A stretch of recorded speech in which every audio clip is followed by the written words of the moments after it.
নির্বাক হয়ে যাচ্ছে। কারণ এই ব্যাপার স্যাপার দেখে চারদিকে সরকারের যে তগলকি কারবার বলবো না কি বলবো তাও বুঝি না, তারা যেভাবে এই পরিস্থিতিকে একেবারে একটা মেস করে ফেলেছেন, একটা চূড়ান্ত বিপর্যয়ের দিকে ঠেলে দিয়েছেন, এটা অবিশ্বাস্য ব্যাপার। কোনো দায়িত্বশীল সরকার, কোনো জনগণের প্রতি ন্যূনতম দায়িত্ববোধ যে সরকারে থাকে, তারা এইভাবে জনগণকে নিয়ে খেলা করতে পারে না, তামাশা করতে পারে না। আজকে আপনারা দেখুন যে আপনাদের সাংবাদিক ভাইরা আজকে আপনার যারা জীবনের ঝুঁকি নিয়ে সংবাদ পরিবেশন করছেন, তাদের জন্য কি অবস্থা। তাদের যে প্রতিষ্ঠানে তারা কাজ করেন সেখান থেকে অনেকেই ছাঁটাই হয়ে গেছেন, বাদ পড়ে গেছেন। বিভিন্ন জায়গায় অনেকেই, প্রচুর, সংখ্যা কম না এই দুঃসময়ে। এবং অনেকে বেতন পাচ্ছেন না, আমি নিজে জানি। সিনিয়র সাংবাদিকরা বহু জায়গায় তাদের বেতন টেতন বন্ধ হয়ে আছে। 3 মাস আমাকে অনেকেই ফোন টোন করে জানিয়েছেন 3 মাস তারা বেতন পাচ্ছেন না। সেইখানে কিন্তু আপনার সরকারের কোনো প্রণোদনা নেই। এই যে আপনার একটা 95,000 কোটি টাকার একটা ফিরিস্তি দিয়েছেন আপনার, যেটাকে আমরা বলেছিলাম যে পুরোপুরি শুভঙ্করের ফাঁকি, সেই প্রণোদনাতে সাংবাদিকদের জন্য কিছুই বলা নাই। আজকে সংবাদ কর্মীদেরকে তাদের সত্য প্রকাশের দায়ে তাদেরকে কারাগারে নেওয়া হচ্ছে, সেই নিবর্তনমূলক আইনে। আমরা বহুবার এগুলো প্রতিবাদ করেছি, বহুবার। এটাই স্বাভাবিক, ফ্যাসিস্ট গভর্নমেন্টের পক্ষে এটাই স্বাভাবিক। যখনই তারা মনে করে যে কোনো একটা সংবাদ বা কোনো একটা তথ্য তাদের সেই অবৈধ ক্ষমতাকে চিরস্থায়ী করার ব্যাপারে বাধা হয়ে দাঁড়ায়, তখন তারা সেখানে আক্রমণ করে এবং সেখানে আপনার তারা গ্রেফতার করে, হত্যা করে, নির্যাতন করে, গুম করে। এটা আমরা গত কয়েক বছর ধরে এই বাংলাদেশে, প্রায় 1 যুগ ধরে বাংলাদেশে এই ঘটনাগুলো দেখছি। এবং এটার মূল কারণটা হচ্ছে যে এরা 2008 সালে ক্ষমতায় আসার পর থেকে তাদের ক্ষমতাকে চিরস্থায়ী করবার জন্যে, তাদের ক্ষমতাকে একেবারে নিরঙ্কুশ করবার জন্যে, তা একদলীয় শাসন ব্যবস্থাকে আবার ফিরিয়ে নিয়ে আসার জন্যে তারা কোনো ভিন্ন মত তারা সহ্য করছে না, সমস্ত ভিন্ন মতকে তারা দমন করছে। আজকে সকালেই দেখলাম, কিছুক্ষণ আগেই আপনার 2জন ব্লগার, একজন কার্টুনিস্ট আর একজন ব্লগার, তাদেরকে কারাগারে নেওয়া হয়েছে। গতকালই দেখলাম যে আপনার একজন সাংবাদিককে কারাগারে নেওয়া হয়েছে। কি দেশ, কি রাষ্ট্র, কি সরকার দেখেন, যে সাংবাদিককে গুম করে ফেলা হলো, গুম করে তাকে পাওয়া গেল না কয়েকদিন, তার পরিবার, তার সন্তান, তার মা বাবা, তার বন্ধু বান্ধব সবাই অস্থির হয়ে তাকে খোঁজ করলো। যখন তাকে পাওয়া গেল বেনাপোলে, তখন আবার তাকে হাতকড়া পরিয়ে তার বিরুদ্ধে মামলা দেওয়া হলো যে সে ইললিগাল ট্রেসপাস করেছে। বাংলাদেশের নাগরিক, সে ইললিগাল ট্রেসপাস করে বাংলাদেশে ঢুকেছে। তো দিস ইজ দ্য সিচুয়েশন। ওই জন্যই বলছিলাম যে আপনার কী বলবো, বলতে বলতে তো আমরা আপনার হয়রান হয়ে গেছি, কিন্তু কে কার কথা শোনে। আজকে এই ভয়াবহ করোনা ভাইরাস, এটা শুধু বাংলাদেশে নয়, সারা বিশ্বেই এর ভয়াবহতা ছড়িয়ে পড়েছে। এবং এত ভয়াবহ হয়েছে যে এখন যে উন্নত বিশ্ব, যারা চিকিৎসা সেবায়, চিকিৎসা বিজ্ঞানে অনেক অনেক বেশি উন্নত, তাও হয়রান হয়ে গেছে, আপনারা এটা সামাল দিতে পারছেন। আমাদের দেশে বারবার করে আমাদের যারা বিশেষজ্ঞ আছেন, বিজ্ঞানী আছেন, চিকিৎসক আছেন, অর্থনীতিবিদ আছেন, তারা বারবার করে সরকারকে তারা সতর্ক করেছেন। আমরা একটা দায়িত্বশীল বিরোধী দল হিসেবে আমরা সরকারকে সতর্ক করেছি প্রথম থেকে। সরকার মার্চ মাসের একেবারে মধ্য পর্যন্ত সঙ্গত কারণেই, তাদের বিভিন্ন উৎসব ছিল, সেই কারণে তারা এটাকে কোনো গুরুত্বই দেয়নি, উদাসীন, অবহেলা চরম। তারপরে যে সিদ্ধান্তগুলো তারা নিয়েছে, সেই সিদ্ধান্তগুলো সম্পূর্ণভাবে জনগণের স্বার্থের বিরুদ্ধে গেছে। তারা কিন্তু লকডাউন ঘোষণা করেনি, কোনো জরুরি অবস্থাও তারা ঘোষণা করেনি। তারা সাধারণ ছুটি দিয়েছে। সাধারণ ছুটির পরে 2 দিন গণপরিবহন খোলা রেখেছে, যাতে ঢাকা থেকে সমস্ত মানুষগুলো সারা দেশে ছড়িয়ে পড়তে পারে এবং করোনা ভাইরাসকে ছড়িয়ে দিতে পারে। বিদেশ থেকে যখন আমাদের প্রবাসী শ্রমিক ভাইরা ফিরতে শুরু করেছেন, বা যারা কাজ করে তারা ফিরতে শুরু করেছেন, তাদেরকে যে প্রপার স্ক্রিনিং করে কোয়ারেন্টাইনে রাখার কথা তারা বলেছিলেন, সেটাও সম্পূর্ণভাবে মিথ্যা প্রমাণিত হয়েছে। তারা কোয়ারেন্টাইনে রাখতে পারেননি। আজকে তো নতুন বিপদ এসছে, বিদেশ থেকে সমস্ত প্রবাসী শ্রমিকদেরকে ফেরত পাঠানো হচ্ছে। আজকেই পররাষ্ট্রমন্ত্রীর কথা আছে যে প্রায় 28,000 শ্রমিক আগামী 7 দিনের মধ্যে তারা ফেরত আসবে। এই বিষয়গুলো সম্পর্কে যে সুচিন্তিত সিদ্ধান্ত গ্রহণ করা, সেই সুচিন্তিত সিদ্ধান্ত আপনারা নিজেরা করতে না পারেন, পরামর্শ নেন অন্যদের কাছে। এখন পর্যন্ত এই সরকার তাদের নিজেদের কিছু অযোগ্য অপদার্থ কিছু আমলা বা তাদের সেই চাটুকার কিছু আপনার স্বাস্থ্যসেবার কর্মকর্তা ছাড়া তারা যে সুচিন্তিতভাবে অন্য কারো মতামত গ্রহণ করেছেন, এটা আমরা এখন পর্যন্ত শুনিনি। বন্ধুগণ, একটা কর্তৃত্ববাদী সরকার, এর কাছ থেকে আমরা খুব বেশি আশাও করি না। কিন্তু আজকে এই সমস্যাটা আপনার পুরো জাতির সমস্যাটা, পৃথিবীর, সেই ক্ষেত্রে এটুকু তো আশা করতে পারি যে মানুষগুলোর জীবনগুলোকে তারা গুরুত্ব দেবে, মূল্য দেবে, এবং life is more precious than anything else. ভারতের প্রধানমন্ত্রী যখন বক্তব্য রাখলেন, তার বক্তব্যের মধ্যে কিন্তু একটা কথা ছিল, জান হায় তো জাহা হায়। জীবন থাকলে পৃথিবী আছে, বিশ্ব আছে। তো জীবনকে ঝুঁকির মধ্যে ফেলে দিয়ে ওনারা কি করতে চাচ্ছেন? আজকে প্রতিটি মানুষ ঝুঁকির মধ্যে পড়েছে। এই যে গার্মেন্টসগুলোকে ওনারা খুলে দিলেন, গার্মেন্টস খুলে দিয়ে কী করলেন? সমগ্র বাইরের এলাকাগুলো থেকে সব চলে আসলো, যারা সংক্রমিত হয়ে চলে গিয়েছিল আবার সংক্রমিত হয়ে ফিরে আসলো। আজকে একটা নিউজ আছে, কোন পেপারে দেখলাম যে সম্ভবত কুমিল্লায় আপনার একজন করোনা আক্রান্ত হয়ে গেছেন 3 দিন আগে, তাকে তার বাসায় ঢুকতে দেয়নি তার সন্তান স্ত্রী। সে তার বোনের বাসায় গেছে, বোনের বাসায় গিয়ে সেখানে সে মারা গেছে। এই যে মানে ভয়াবহ পরিণতির দিকে তিনি পুরো জাতিকে ঠেলে দিচ্ছেন, তারা জাতিকে ঠেলে দিচ্ছেন, এটা আসলেও আপনার ক্ষমাহীন অপরাধ। আমি তো মনে করি দিস এ ক্রিমিনাল অফেন্স। এই ধরনের ভুল, এটা ভুল নয়, এগুলো হচ্ছে ক্রিমিনাল অফেন্স। আপনি এই দেশের মালিক হচ্ছে জনগণ, এবং জীবনের অধিকারটা হচ্ছে তাদের ফান্ডামেন্টাল রাইট টু লিভ। সেই জায়গায় তারা আঘাত করছেন। অর্থাৎ you have no right to live, you die. কিচ্ছু যায় আসে না, অবস্থা আজকে সেরকম হয়ে গেছে। আমাদের সাংবাদিক ভাইরা প্রথম থেকেই তারা প্রতিটি সময় আমরা লক্ষ্য করেছি, আমি লক্ষ্য করেছি যে তারা তাদের দায়িত্ব পালন করার জন্য আপ্রাণ চেষ্টা করেছেন সব সময়।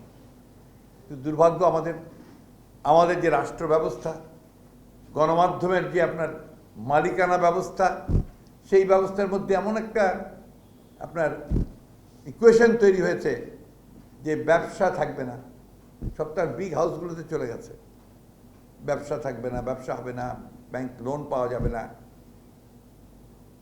এবং যদি আপনার একটু আপনার খারাপ দৃষ্টি হয় সরকারের, তাহলে সব কিছুই বন্ধ হয়ে যাবে, অ্যাডভার্টাইজমেন্ট বন্ধ হয়ে সব কিছু হয়ে যাবে।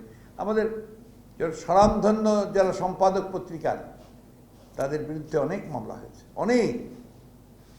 আমাদের সাংবাদিকদের মধ্যে কত মামলা হয়েছে আমি নিজেও বলতে পারবো না। আপনাদের কোনো স্ট্যাটিস্টিক্স আছে কিনা আমি জানি না, থাকা উচিত। এখন পর্যন্ত আপনাদের সাংবাদিকের কতজন আক্রান্ত হয়েছেন করোনাতে? 70 জন আক্রান্ত হয়েছে, মারা গেছেন 2 জন মারা গেছেন। এবং কয়েকজন আমার খুব পরিচিত আছেন, আমার এলাকার একটা ছেলে আছে শফিক, ও আপনার বোধহয় ঢাকা মেডিকেল কলেজে আছে, সুস্থ হয়ে উঠছে আলহামদুলিল্লাহ। হ্যাঁ, এবং আপনার অনেকেই আছেন আপনার যারা আপনার এভাবে হঠাৎ করে আক্রান্ত হয়ে পড়েছেন। আজকে এই অনুষ্ঠান আমি এটাকে বলতে চাই না, আসলে এখন আর একটু ভালো লাগে না, কোনো আনুষ্ঠানিকতা ভালো লাগে না। প্রতি মুহূর্তে যেখানে আপনার জীবন নিয়ে চিন্তিত হতে হয়, ঘরে বাইরে, যেখানে আপনি ঘরে থাকবেন টেলিভিশন খুললেই আপনি এত নেগেটিভ, এত আপনার ভীতি করে, সাইকিক পেশেন্ট হয়ে যাচ্ছি আমরা একজন। আমার স্ত্রী আজকে আমাকে বলছেন আমি আর টেলিভিশন দেখবো না। ওই যে আপনার একটা করোনা ভাইরাসের আপনি একটা ফুল তৈরি করেছেন, আপনার কি একটা ফুল, ফুলের মতো, কারণ ফুলের প্রতি বিদ্বেষ এসে যাচ্ছে, কদম ফুলের মতো। আমার এক বন্ধু সিঙ্গাপুর থেকে প্রতিদিন আমাকে সকালবেলা এক গুচ্ছ ফুল দিয়ে একটা গুড মর্নিং পাঠিয়ে দেয়। আমি তাকে বলেছি তুই এটা পাঠিও না, কারণ ফুল দেখলে ভয় হয়। আপনার এই টেবিলে হাত রাখতে ভয়, খবরের কাগজ খুলতে ভয়, আমার যে আদরের নাতি তাকে আদর করতে ভয়, যদি আমারটা তার থেকে কন্টামিনেটেড হয়ে যায়। এক অদ্ভুত বিশ্ব, আমি জানি না এর থেকে পরিত্রাণ কিভাবে হবে। আমি জানি না আপনার যে মানুষ কি আগের মতো থাকবে, রাষ্ট্র কি আগের মতো থাকবে, সমাজ কি আগের মতো থাকবে, আমাদের যে পারস্পরিক যে প্রেম, ভালোবাসা, বন্ধুত্ব, সৌহার্দ্য, সেটা কি আগের মতো থাকবে? এখনই তো তা অনেক ম্রিয়ম্রাণ হয়ে যাচ্ছে, আমরা ভয় পাই। বাসায় কেউ আসলে এই নিচে থাকতে বলো, এই ওখানে রাখো, এটা শুরু হয়ে গেছে। অর্থাৎ the process has started, changing process.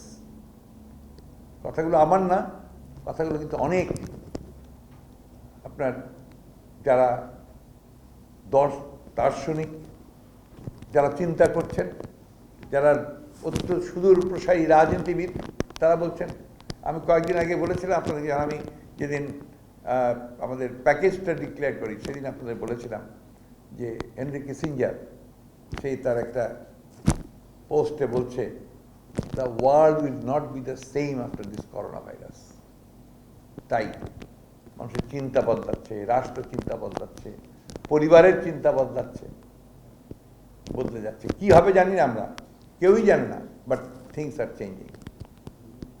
আজকে দুর্ভাগ্য আমাদের যে এখন এর মুহূর্তে এই দুঃসহ অনিশ্চয়তা, ভীতি, জীবনের ঝুঁকি, সব কিছুর মধ্যে আমাদের সাংবাদিক ভাইদেরকেই হয়রানির শিকার হতে হচ্ছে।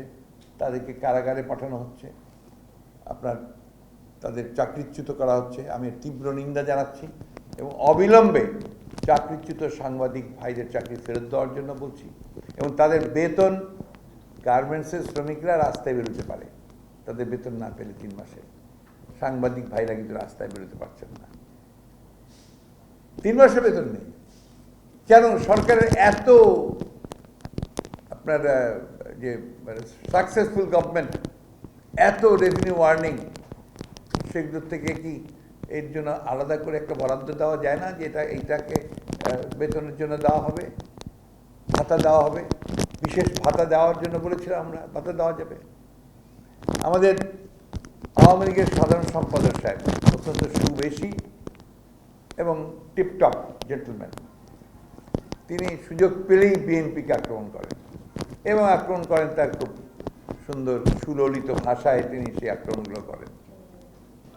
আমি একটা কথা বলতে চাই, সেটা হচ্ছে যে আপনি যে কথাগুলো বলেন, আপনি কি সেটা পরে আবার শোনেন যে কী বলছেন?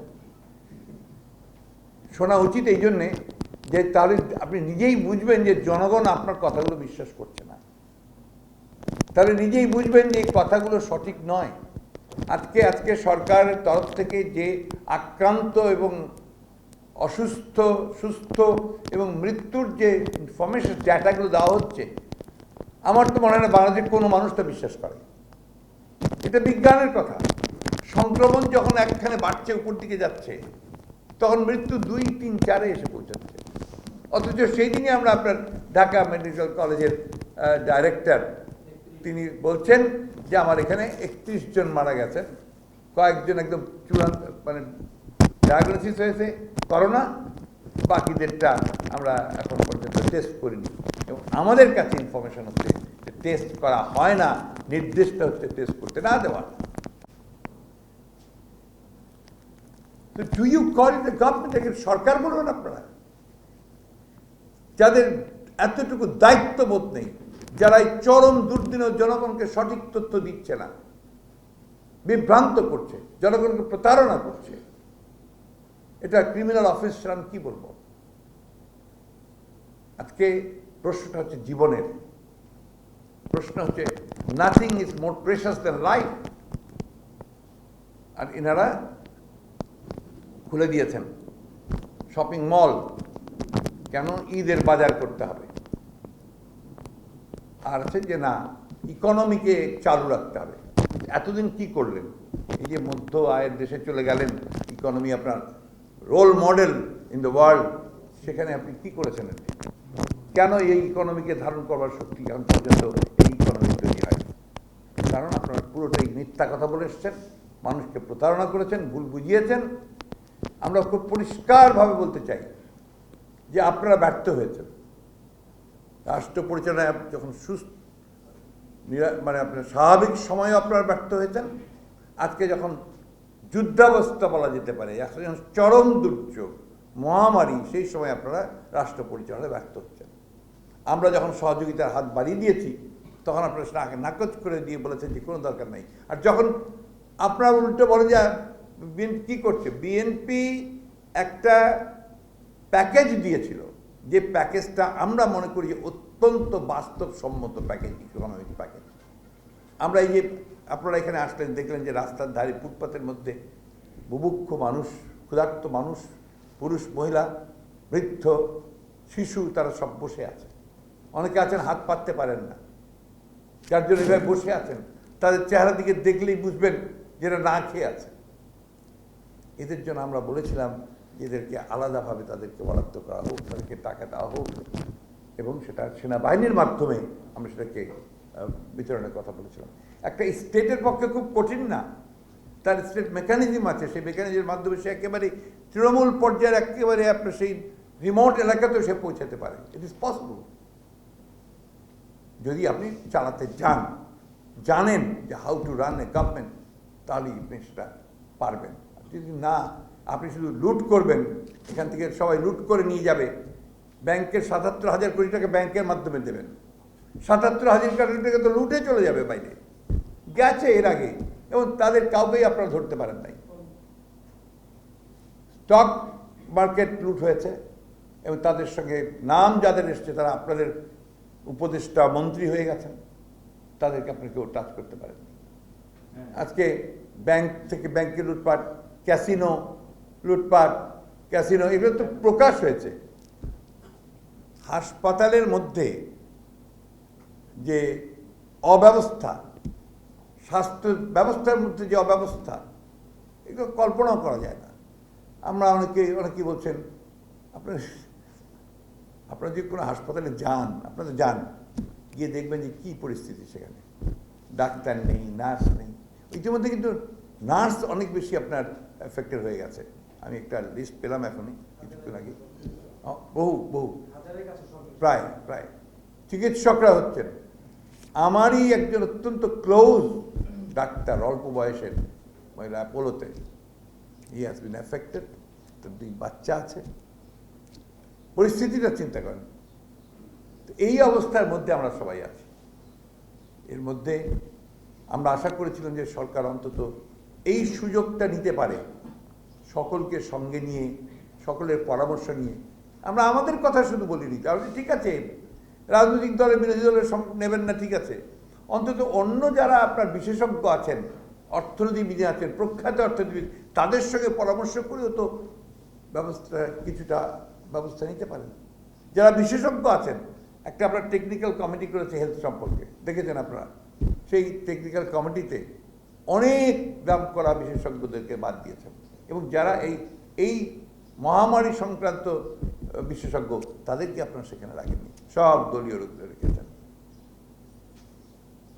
তাই আজকে আমাদের সকলের আসলে এখন এক হয়ে আপনার কথা বলা উচিত, বেঁচে থাকার জন্য সংগ্রাম করা উচিত, বেঁচে থাকার জন্য, এটা অত্যন্ত জরুরি।